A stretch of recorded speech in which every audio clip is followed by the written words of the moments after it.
didn't see you there. In today's video, it's a big day. We're gonna be swapping the IPDM on the Z, and hopefully this restores function to the fans. Because I put Mishi fans in, Mishi radiator in, I swapped the temp sensor, and I put all new fan relays in it. And it just doesn't add up. Why don't they work, you know? About the IPDM, I'm gonna show you guys today in this video how to take out the IPDM and how to put in the new one. So, I'll see you on the flip. Stay tuned. Great news, guys. The IPDM finally came in. Here we are back at my desk with the new one and the old one right here. Hold on. So we can compare them right away and just, you know, whew, this one is looking really nice. Hopefully this solves my radiator fan issue, but I'm going to show you guys why I believe that the old IPDM is faulty. So just for starters, when you look inside the harness connectors, you see a bunch of corrosion and it looks like not good stuff. That just definitely looks like it should not be there. That's a bad one right there. And then you got the starter relay, which has started to oxidize, which is like completely unacceptable. So yeah, goodbye and hello. So this is the new IPDM, and I'm going to teach you how to remove all the components from it.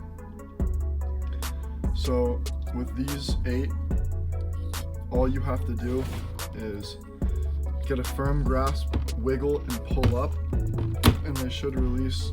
It's just extremely challenging to do this with one hand. So I'm going to go like this.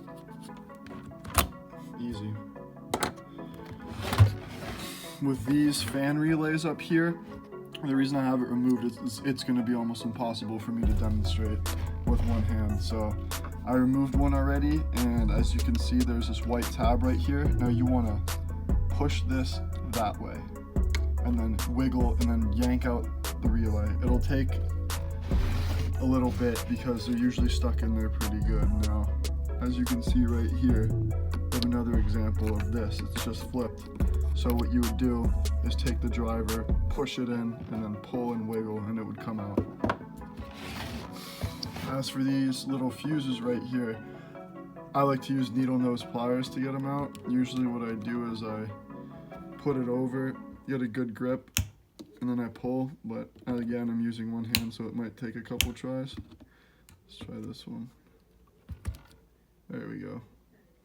Anyways, I'll meet you guys out at the car. I'm going to show you how to remove the old IPDM. Here we are at the Z.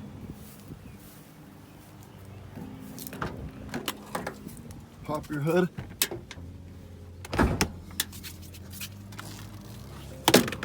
Oh shit.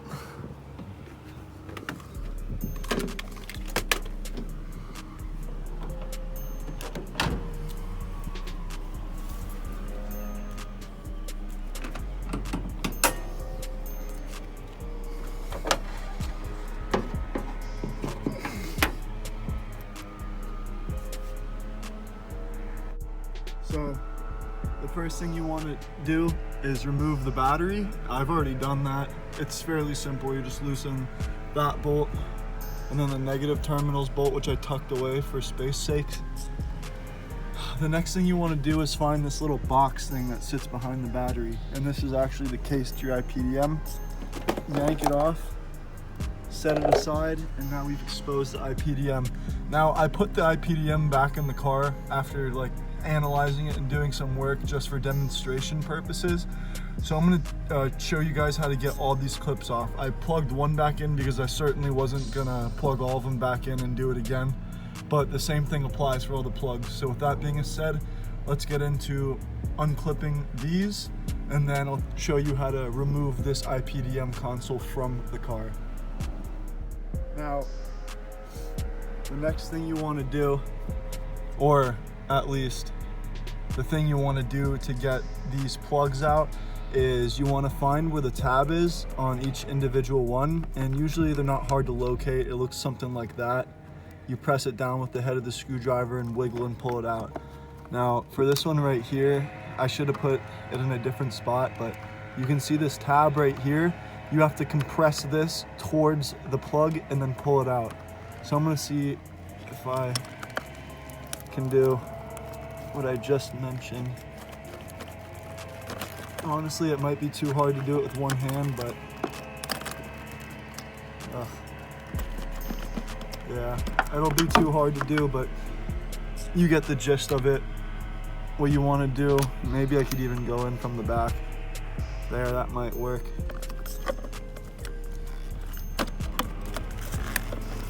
Voila. Wait, did I get it? No, I didn't. Oh, I did. Yeah, so that's how you do it, guys.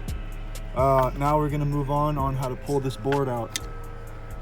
So pulling the IPDM board is actually very simple. Oh yeah, I can see them. There's two little levers behind it. There's one right there. Wait. One is somewhere. Oh, okay, I have my finger on it right now, right there. Press that one in. And then there's one over here. And you press that one in. Press them at the same time with both fingers and pull up. And voila. It just comes out just like that.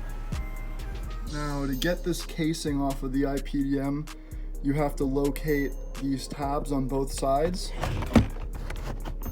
There's one and there's the other right there. What you do is you stick a screwdriver, not too hard, just press this in and push it. And while that's being done, you want to put like your other hand in the bottom so that way it doesn't lock back into place, because remember, you have to do both sides. I don't think I'll be able to show you with one hand, but just know that press the tab in with the screwdriver. Make sure you can't see that little tab anymore. At that point, you know the side's good. Flip it to the other one. As you can see, the tab is still showing on this one. Yep, like that. Push it in with the screwdriver and then make sure your thumb is tucked in the bottom, giving it pressure from the bottom, because these two things are the only thing holding it in. And if you don't put a space or put pressure pushing it out, it'll slide right back into place. So with that being said, I'm gonna take this off and put it on the new IPDM. It was actually a lot easier than I thought it would be, well, compared to the first time I did it. Oops. So stand this up. Let's grab our bad boy, brand new bad boy right here. Oh, let's do it this way.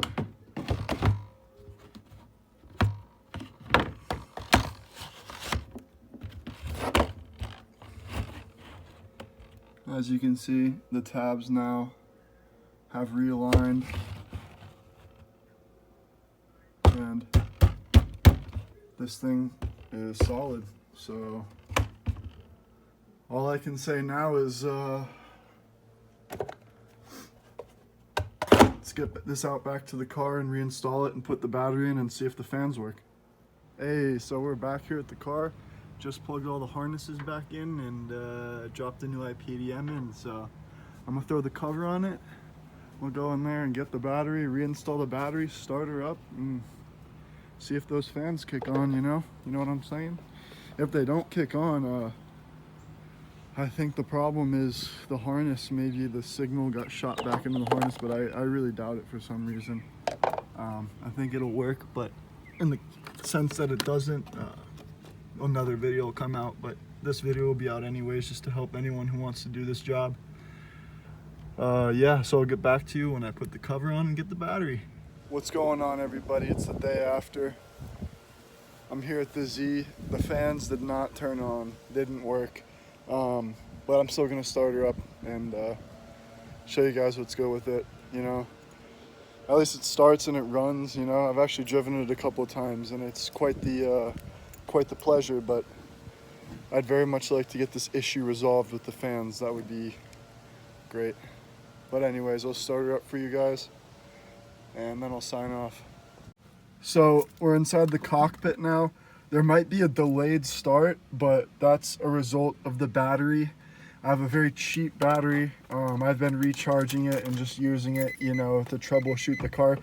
So if it takes a little long to start, that's why. I started it before and it started right up, but usually the second time and third and fourth, it doesn't start up right away. So here we are. Here it goes.